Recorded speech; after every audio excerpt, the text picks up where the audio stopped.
Nous allons recommencer. Let's get back. Welcome back, everyone. Donc, bienvenue à tous. J'espère que vous avez pris une bonne pause et que vous vous sentez énergisés, car j'ai maintenant le plaisir d'accueillir M. Invigorated, as I'm not pleased to welcome Michael Sabia, President and CEO of Hydro-Quebec. À l'origine, c'était Mia Robson, qui devait se joindre à nous. To join this conversation, but alas, she cannot be with us today. So Sashi Gibson, Research Director Mitigation at the Climate Institute, will be in conversation with Michael Sabia. Michael Sabia previously served as Deputy Minister of Finance for Canada. Also, he worked at U of T and at various boards. He is also an officer of the Order of Canada. Sashi Gibson, before before joining the Canadian Climate Institute, she was manager of climate change policy for the government of Nova Scotia, and she previously worked with the Pembina Institute and Ivy Foundation. Please join us on the podium. Sashi Gibson and Michael Sabia.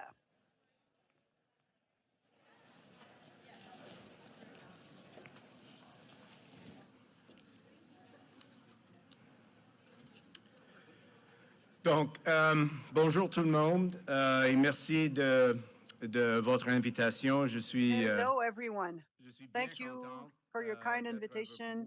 I'm delighted to be here with you and to have this opportunity to share some of my thoughts on this crucial issue, which is how to transition towards clean energy. Conversation is almost always more interesting than monologues. So I will try to keep the monologue part of this as short as possible, and then we can enter into some conversation, I hope.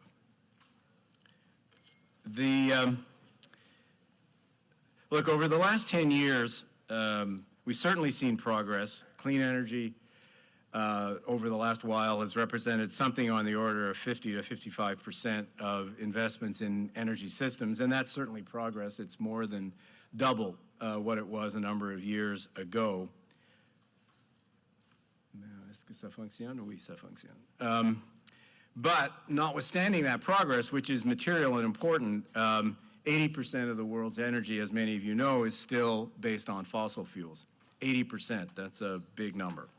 And that's not any real surprise, certainly not to this audience. Our economic system, by and large, has been built on coal and oil and gas for at least the last 150 years. So transitioning away from these fuels, decarbonizing in other words, is going to involve and does involve very major, very important industrial restructuring.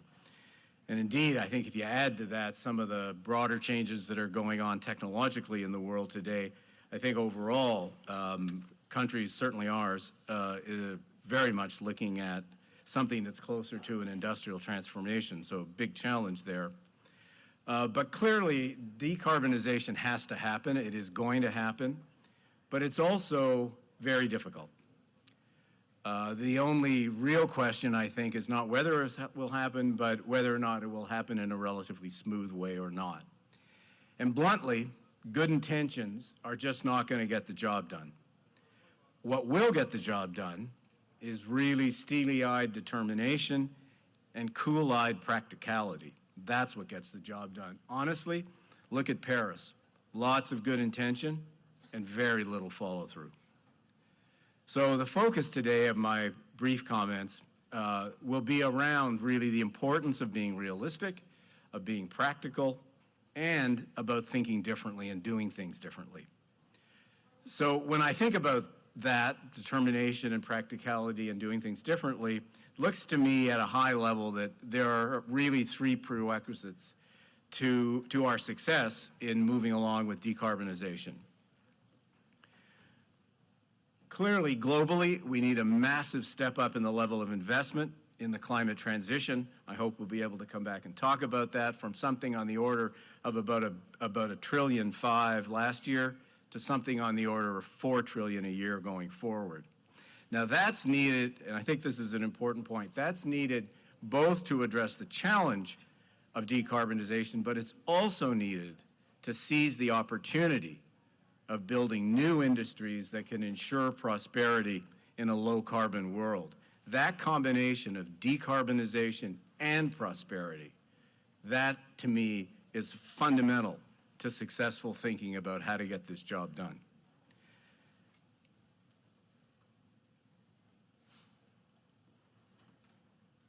Okay. There we go. So the second of the three things that I think we need over and above the level of investment, in order, this transition, this is not going to happen in a smooth or a timely way if it's left on its own. That's just not going to happen. Governments are going to have to do two basic things. First, get the mix right between sticks and carrots. So carbon pricing and regulation on the one hand, and a set of incentives on the other.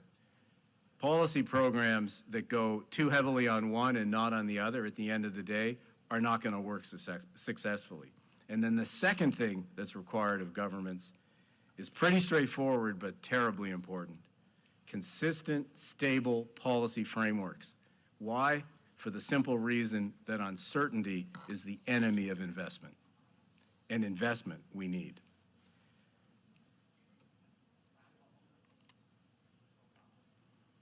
This is not, there we go.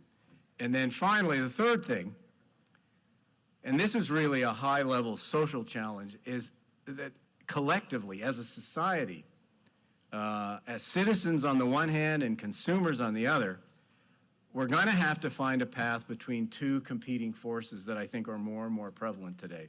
On the one hand, as citizens, the increasingly prevalent anxieties that exist around climate change, but on the other hand, the equally prevalent and growing, I think, pocketbook concerns of consumers, essentially with respect to the cost of electricity.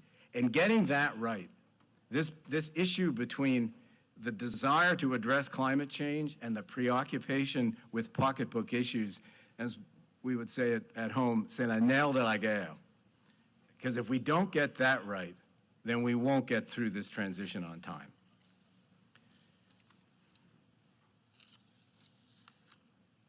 Et maintenant, notre plan d'action, le plan d'action d'Hydro-Québec. Donc évidemment, les grands défis our action plan, obviously, a great challenge requires great ambition and a will to take risks. Christophe Colomb did not get to America because he had a GPS.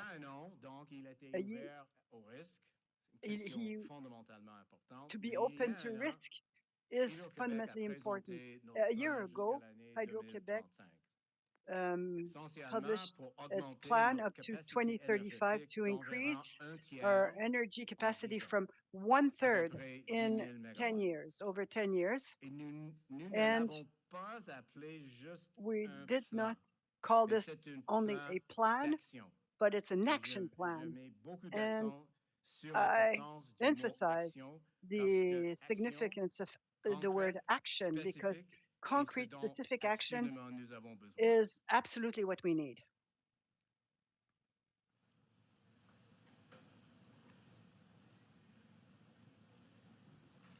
Donc, notre plan d'action est bâti sur essentiellement deux piliers.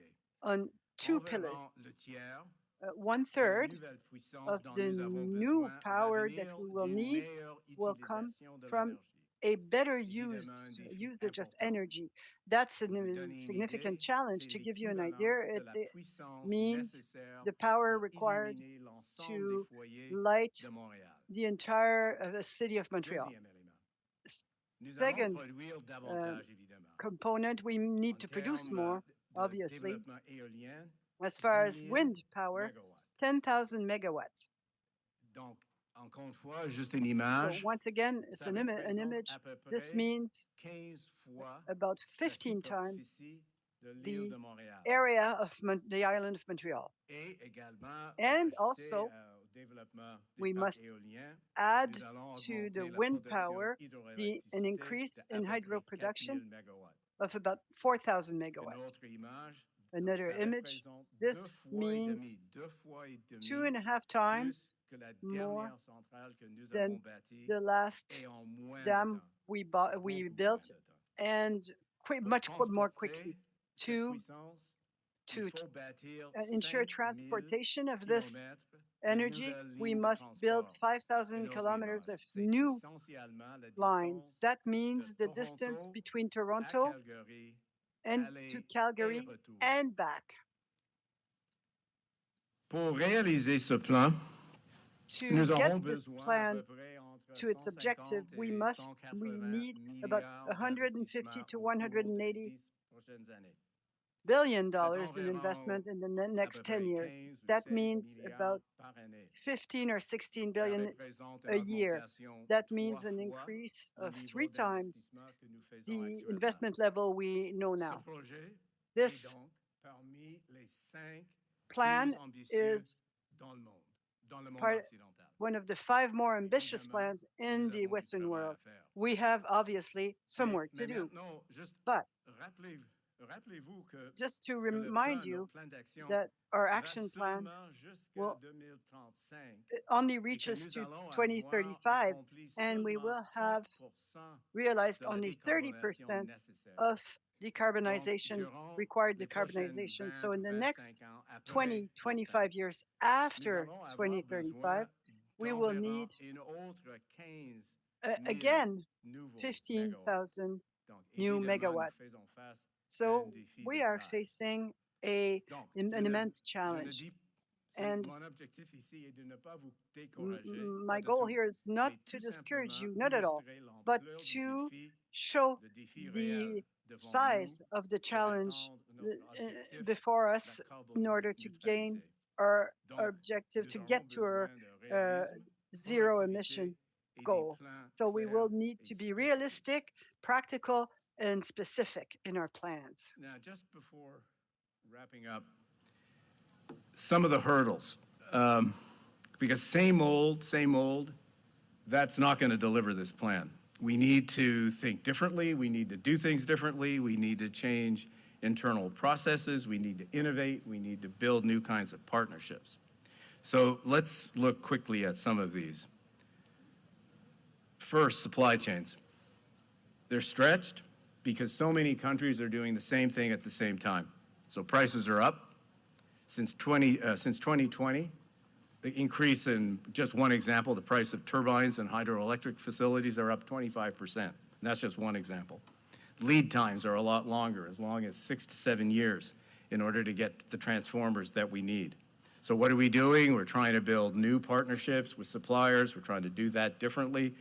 And we're doing that based on our willingness to make very long-term, firm contractual commitments and to try to share risks differently.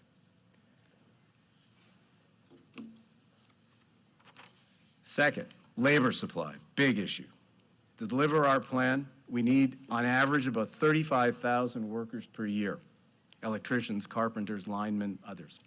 In the peak years, between now and 35, we need 55,000.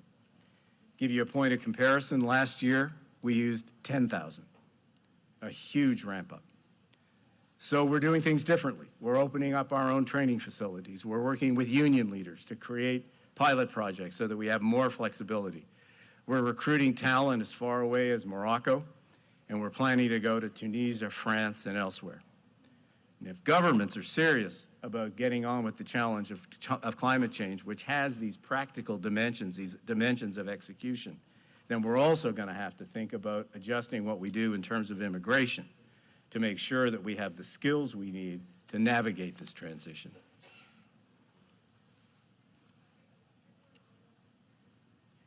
Well-known issue, permitting, regulatory approvals. It's no news that major projects in Canada, that's an agonizingly slow process. Major projects here can take up to 10 years to get approved. Canada, it's remarkable. Canada has the second worst record in the OECD for the pace of permitting. That's not going to get the job done. So this has to change. In Canada, one thing we have to do for sure is that we have to limit the duplication between levels of government, between the federal government and the provincial government. Again, if we're serious about getting on with decarbonization, addressing climate change, we got to change the way we do things. And politicians need to get past this outdated jurisdiction-based thinking that a lot of them are trapped in. And that's as true at the provincial level, I might say, as at the federal level. Another big issue, again, no surprise, social acceptability. Big projects, they all have one thing in common. They all pass through this lens of local community acceptability. And that's as it should be. There's nothing wrong with that. That's as it should be. But it's also tough. Gone are the days for a utility like ours to come along with a few jobs and maybe a little bit of financial compensation, and again, we get on with the job. No, we're gonna have to think differently. And so that's why we're creating long-term project partnerships with First Nations, with other local communities that give them a right in the governance of the project and a strong financial participation in that project so that they get access directly to the cash flows generated by these power installations. We haven't really done that before. Now, what's important here is that these are autonomous, durable sources of income that offer the promise of breaking this cycle of dependency that we've had in Canada for far, far too long in dealing with First Nations. And then finally, an issue of enormous importance, in my view, affordability. Now, this is generally true. It's true for us at Hydro-Quebec. It's true, I think, in the rest of Canada and elsewhere in the world. You know, the issue here, a lot of people look at the 150 to 180 billion and they go, wow, how are you going to do that? It's actually the least of my concerns. There's plenty of capital looking for green opportunities. The issue is the affordability impact on tariffs of that level of investment, both for consumers and industry. That's the issue. And in a post-COVID kind of post-inflation world, our collective ability to manage affordability will be the issue that governs our capacity to move forward to decarbonize, and it will govern the speed with which we can move. I think getting this right is going to require a very careful balance among three things. First, recognizing the limit on tariffs. There are going to be some real constraints here, constraints based in issues of fairness, in the ability of consumers to pay, and of course, in the global competitiveness of industry. Number two, I think we need to rethink regulatory models, potentially replacing cost-based approaches where cost basically determines the tariff with a different framework, a new framework, where regulators have the job of facilitating the energy transition as the top priority. And then finally, the ability of governments to mitigate tariff increases with either direct subsidies or income support. And here, the constraint's going to be the fiscal space that governments have left, given their level of indebtedness in a post-COVID world, and all of the other pressing priorities that they have, from housing to health to defense and others. So all this to say, it's a tough job, it's a big job, not running Hydro-Quebec. The overall job of, that's another story, but the job of decarbonization, it's big, it's complicated, it has to happen. To get it done, we've got to be realistic, we've got to be practical, and we've got to be open to thinking differently. So now I hope we'll have a chance to have a conversation. Thank you.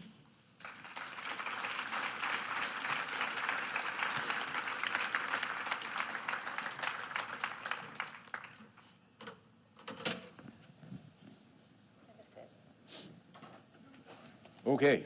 OK. Merci, Michael, pour cette présentation. Plaisir. C'est Thank impressionnant you, Michael, for this, your presentation. It's amazing to see the importance of the action plan of Hydro-Quebec and how this will, what it will mean for Quebec. If you have questions for Michael, please enter them in your Slido and we'll try to integrate them in our conversation today. So in the conference today, we're going to be talking a lot about competitiveness. And how decarbonization could have an economic upside. Hydro-Québec is planning a massive $185 billion investment in the coming years, and I'm wondering if you could share your view on, how that could support economic opportunities for Quebec.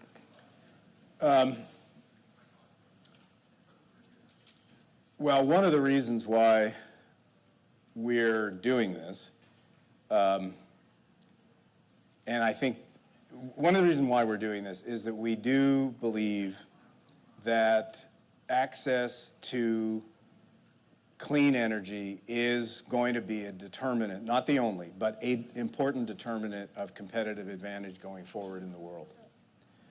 And that's a change because it has been to some degree, but it's going to become a lot more important. So investing in the development of clean energy is not something that we consider to be in any way opposed to the creation of economic prosperity, but rather something that's closely linked to it, because increasingly as the world goes through what is probably going to be a painful process around decarbonization, there are going to be two things that happen. Existing industries are going to be under pressure to decarbonize themselves, and part of that is their supply of energy. And then second, there's going to be a whole new generation of industries that are created. And from a Quebec point of view, or I guess going back to my old job here in the Department of Finance, from a Canadian point of view, it's very important that Canada get into the game on this now. Because this is happening in a lot of other countries. It's happening very substantially in Europe. The IRA in the United States is a significant vacuum cleaner for investment into the United States. The government here has launched a pretty ambitious program of tax credits that help address that, which are designed to facilitate and accelerate Canada's presence in what is a global competition for the location of new industries and for the location of investment that will both help decarbonize and that will help build, as I say, different industries. So all this to say, in our minds, there isn't really a trade-off here. These two things go together, of investing in clean energy, decarbonizing, and building economic prosperity. Last comment on this. The day that those two things become opposed, where there's a prosperity price, that's the day I really worry about how this will go and how in democratic systems we'll actually get this job done. So I think continuing and publicly to talk about the connection between this level of investment and economic prosperity, that just seems to me to be fundamentally important. In your presentation earlier, you spoke a little bit about how Hydro-Québec is thinking about partnership with Indigenous Nations as well. And I'm wondering if you could speak a little bit more about what economic opportunity looks like also for Indigenous Nations and what Hydro-Québec's approach to that is here. Yeah, so I think this is a really important question. I don't want to speak for any other jurisdiction, but the one thing I know in terms of what we do, that if we are not able to work in partnership with First Nations, then we're going to build about as many megawatts as you can count on your left hand. Not a number that's going to move the dial. So in order to get the job done, it is going to require, and it has required, a change in thinking about what our relationship needs to be with First Nations, and more broadly, what the government of Quebec's relationship with First Nations needs to be. In the past, what has happened largely in the past, and even this was not done as well as it could have been, but that we would create some jobs that we would designate for First Nations or Indigenous peoples, and maybe we would pay a little compensation, et cetera.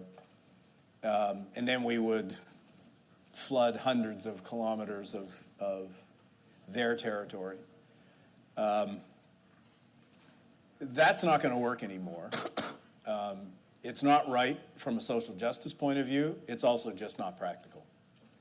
And it's just not practical because First Nations are very skilled at using the court system, as they should, to deal with circumstances where something like that is being proposed to them.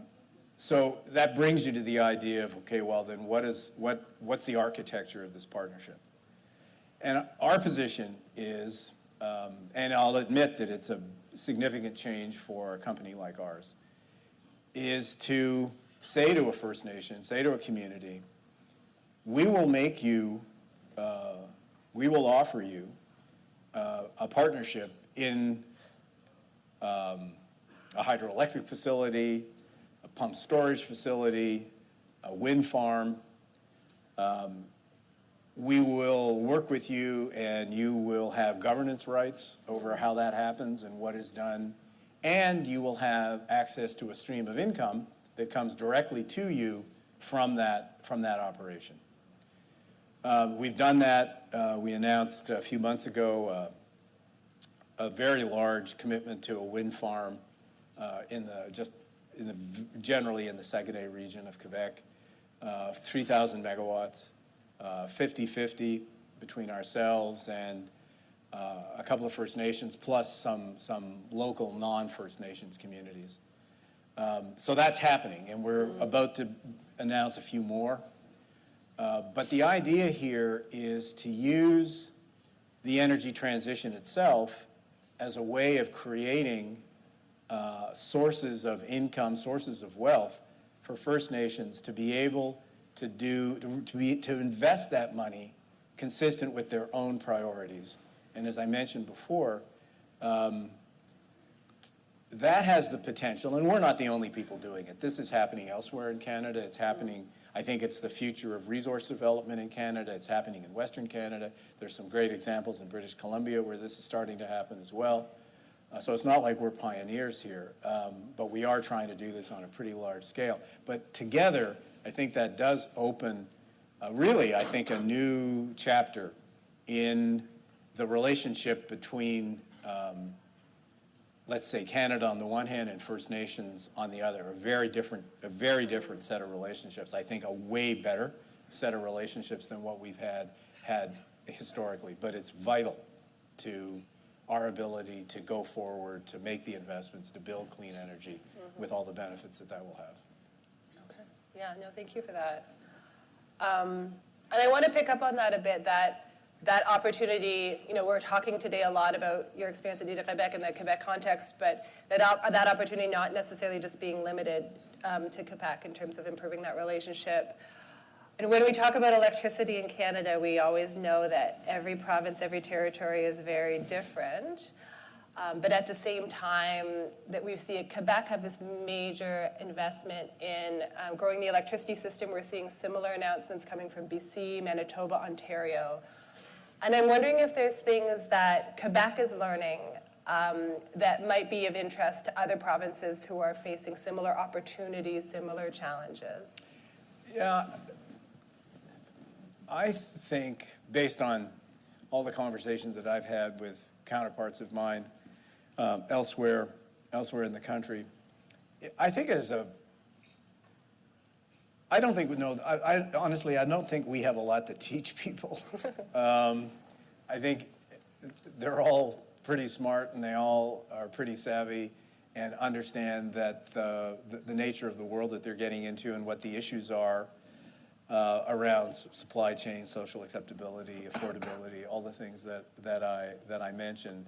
I guess the one thing I would say that may be a bit different, although even here I'm exaggerating a little bit, but I think what we're proposing to do is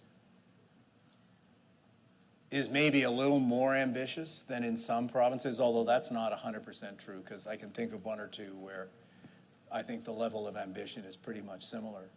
But this issue, if I can just stay with that word for a moment,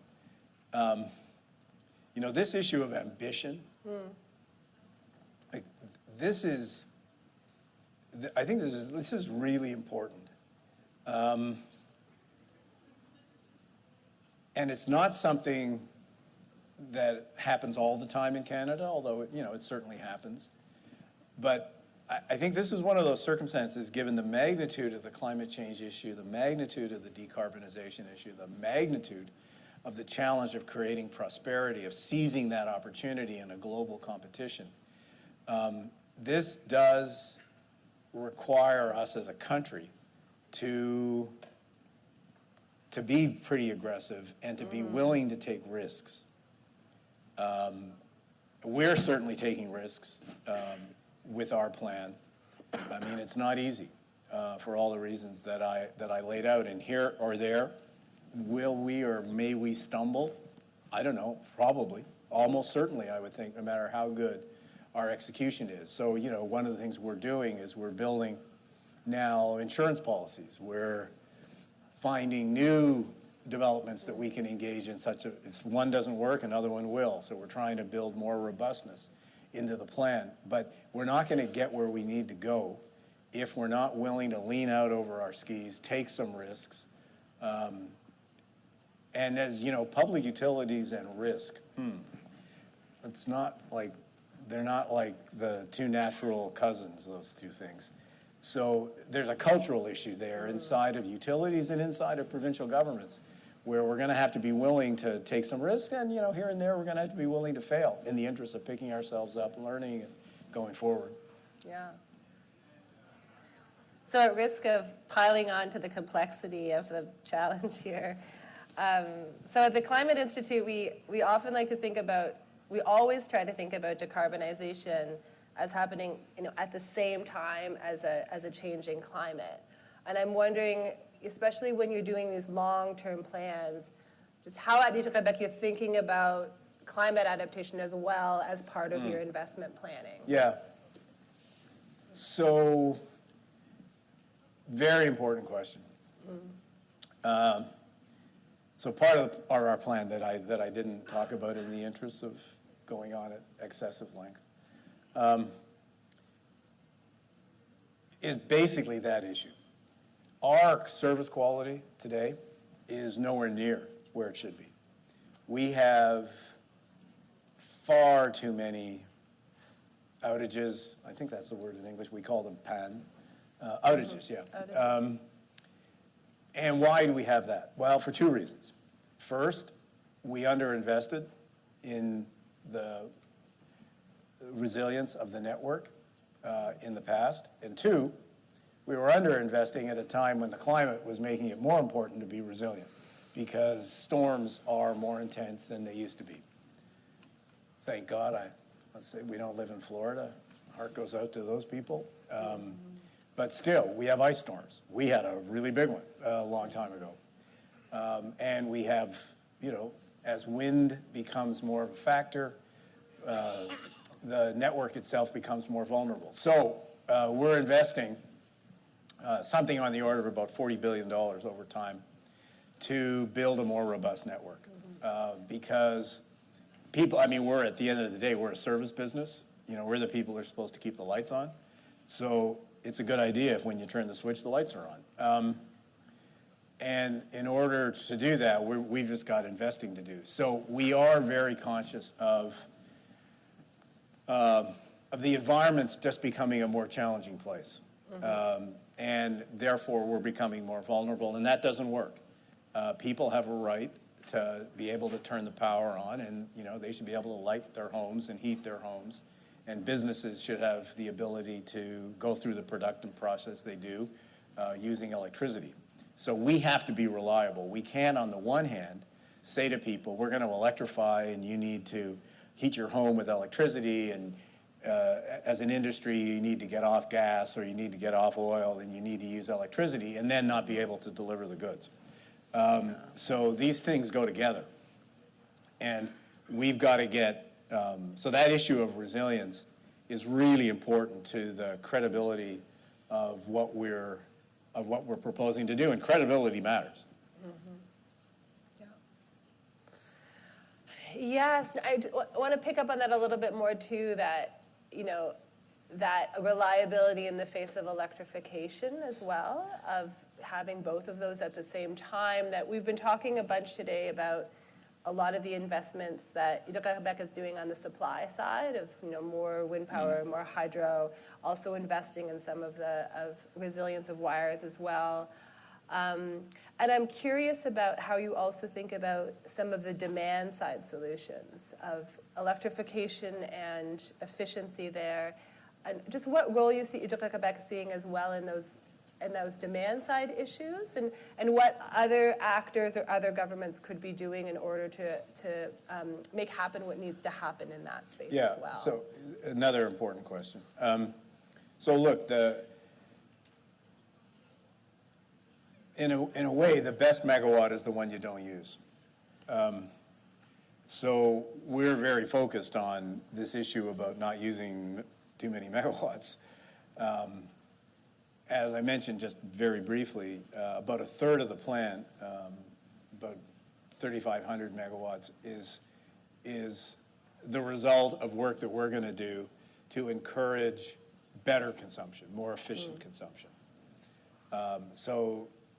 And we're going to spend something on the order of 10 to 15 billion in what amounts to subsidies to encourage our customers, be they industrial, commercial, or residential, to acquire the equipment that they need to be better consumers of electricity, to be more efficient consumers of electricity. So heat pumps, other things. Because that, even as we do just numbers, those are the most productive investments we can make.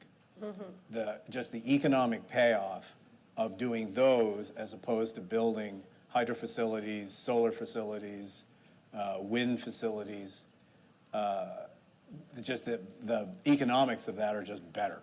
Yeah. So now we'll see how that goes. In Quebec, we have,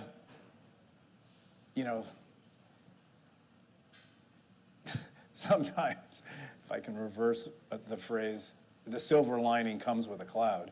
The silver lining is that we have very low tariffs, particularly for residential customers. Now that, for economists in the room, obviously understand that the price signal that consumers are getting with very low tariffs is that this is not really a scarce commodity. And then on the other hand, we're trying to convince people, no, this is very much a scarce commodity and you need to become a much more efficient consumer of it. So the level of tariffs are a challenge for us to accomplish this. We'll see how it goes. So far, I have to say now, we've only been at this for a little while, but so far the results are pretty good. And the results are pretty good, a bit to my surprise, that, for those of you who don't live in Quebec, for generations, Quebec has thought of itself as a place that was rich in clean energy with essentially inexhaustible supplies, given the magnitude of what was built in the 60s and 70s. And it is, if you haven't seen it, believe me, it is breathtaking what was built.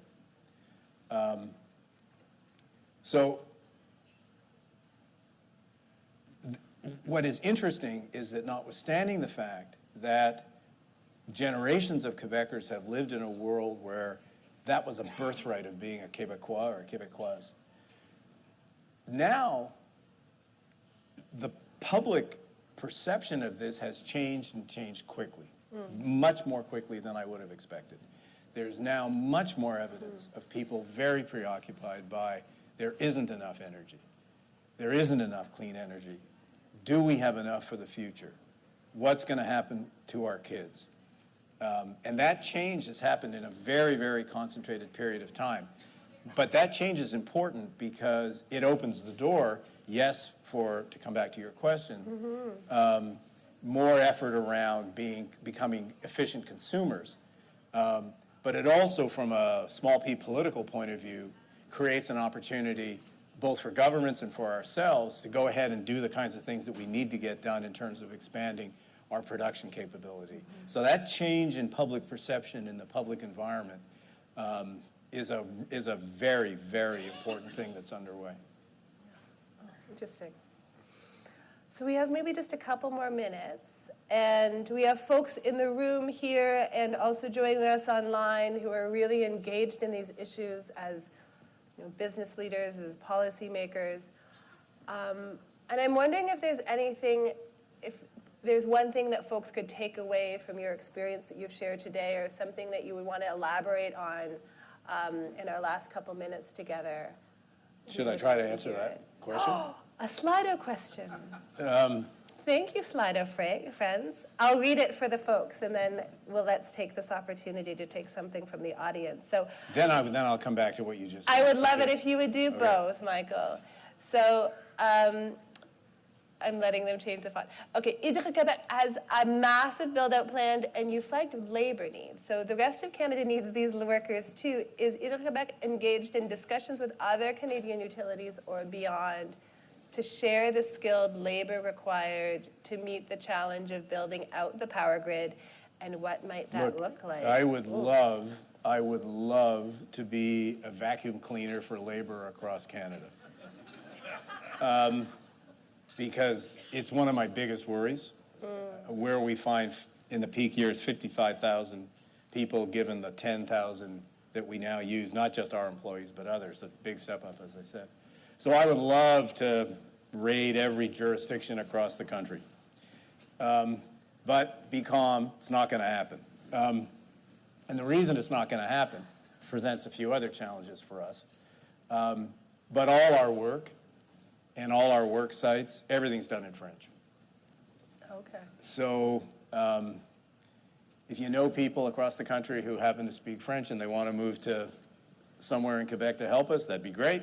But it's a relatively small pool of capital, of labor that we have access to, which makes the challenge bigger, and that's why we're going to Morocco and Tunisia and France to be able to bring in the people with the language skills that we need, but also with the technical skills that we need. Should I answer your question now, or do you want to do? I want you to answer. And the Minister of the Environment's sitting there, and he's more interesting and important than I am. So I got to stop, and he's got to start. I want you to answer my question, because you can have the last minute, Michael, if you've got one last thing on your mind. Okay, the last comment I would make, and this is not just true of Hydro-Québec. I think this is true pretty well across Canada, not maybe everywhere. And that's the role that I think public enterprise has in dealing with the challenge that's ahead of us. I think this is one of those instances, look,